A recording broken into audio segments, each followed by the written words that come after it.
Atlanta's #1 radio stations, Swanky 93.3 and The Heat 94.6 radio stations, has you covered. From our studios to our newsroom at K.L.P Entertainment. Listen on all major audio platforms like Spotify, iHeartRadio, Audacity, Apple Podcast, Stitcher Podcast, Google Podcast, YouTube, and more.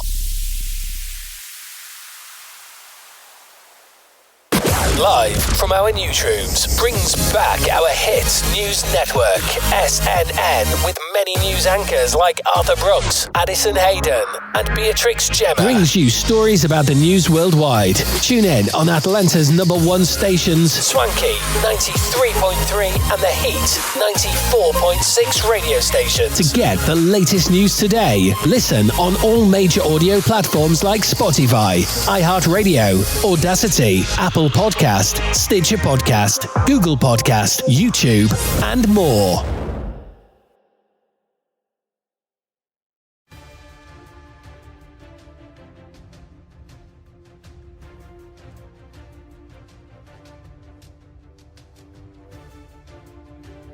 Hello everyone and welcome back to our channel of K.L.P Entertainment.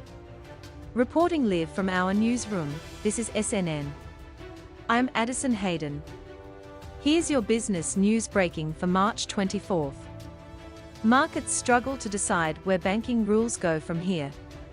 Jerome Powell, the chair of the Federal Reserve, and Treasury Secretary Janet Yellen said that more must be done to rein in banks. What that looks like is unclear. U.S. banking regulators gave investors a lot to chew on yesterday. The Federal Reserve went ahead with a quarter-point increase in interest rates, signaling that, for now, it remained more worried about inflation than banking stability. But while Jerome Powell, the central bank's chair, and Treasury Secretary Janet Yellen said that they were focused on ways to improve regulation of the banking industry, Ms. Yellen appeared to backtrack on the prospect of extending insurance on deposits. That lack of clarity unnerved investors yesterday, sending shares in smaller banks tumbling, as they worried about what's next. The Fed acknowledged that it may finally stop raising rates, may being the operative word, Mr. Powell said. Though officials forecast one more rate increase this year, that's not set in stone. In some ways, Mr. Powell added, the turmoil hitting lenders now is effectively substituting for additional rate increases. How the government will act on banking regulation remains unclear. Both Mr. Powell and Ms. Yellen suggested that more oversight was needed, though the Fed chair acknowledged that the central bank's supervisors had not been effective at preventing problems at Silicon Valley Bank and Signature Bank.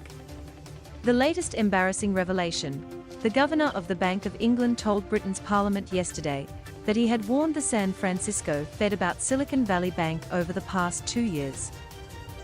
Among the suggestions the two made were updating stress test models for lenders and giving back additional authority to the Financial Stability Oversight Council. But Ms. Yellen appeared to dent market confidence yesterday when she told senators that the Biden administration would not consider adopting universal deposit insurance without congressional approval. The comments, which appeared to walk back suggestions she made a day earlier to an American Banking Association gathering, revived fears that the government was dithering about how to restore depositors' confidence in banks. Ms.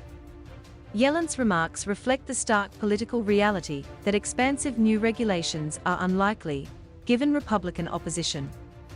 If you have a hammer, the world looks like a nail, said Representative Patrick McHenry of North Carolina, the Republican chair of the House Financial Services Committee. But markets are worried that the lack of a clear path forward will endanger wobbling lenders like First Republic and Pacific Western, the latter of which said yesterday that it had borrowed billions after losing 20% of its deposits since the start of the year. Shares in both companies fell sharply yesterday.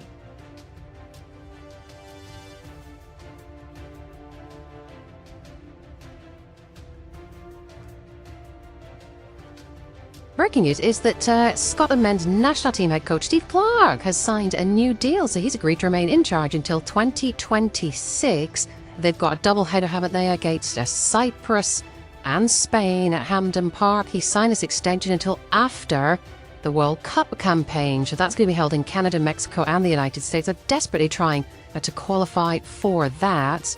He has spoken. We're going to be hearing from him as well this afternoon from 1 o'clock. But he's spoken about this, saying, I'm proud that my coaching team and I will continue to lead the team through the next 2 qualification campaigns as well as Nations League Group A, but being able to do so is a testament to the squad of players who've been central to our improvement. He says the immediate focus is ensuring a positive start to our Euros campaign against Cyprus, who were the opposition for my first match in charge in 2019. He said, when we named our squad for the double-header, I spoke with my coaches about how the quality and depth of the squad has evolved in those 4 years. We now have an experienced core who've been constant throughout, but we also have added quality and competition in every area of the team. So we've played that game and the games in front of around 30,000 fans, and we'll walk out on Saturday and Tuesday against Spain to a full house at Hampden Park. So he's been speaking about how excited he is ahead of that. Once signing this new deal, he talks about the importance of fans. It's imperative, he says, that we keep the fans and the nation engaged and entertained, and that is something we are all committed to achieving through winning games and qualifying for more major tournaments, starting with Germany next year. Ian Maxwell, the chief executive, has been speaking as well, saying Steve has united the nation behind a successful men's national team. He said, I know how determined the squad are to return to a major final after experiencing Euro 2020. While everyone was disappointed not to have reached the World Cup in Qatar last December, securing promotion to Nations League Group A was another sign of the undeniable progress made. I'm sure the fans will share the Scottish FA's excitement, and we wish Steve and his squad all the best for the forthcoming double-header. So he started his career as a Scottish national team manager in 2019 in a game against Cyprus. He's got that to look forward to next. Breaking the news that he's going to be with the national team, signing a deal until at least 2026.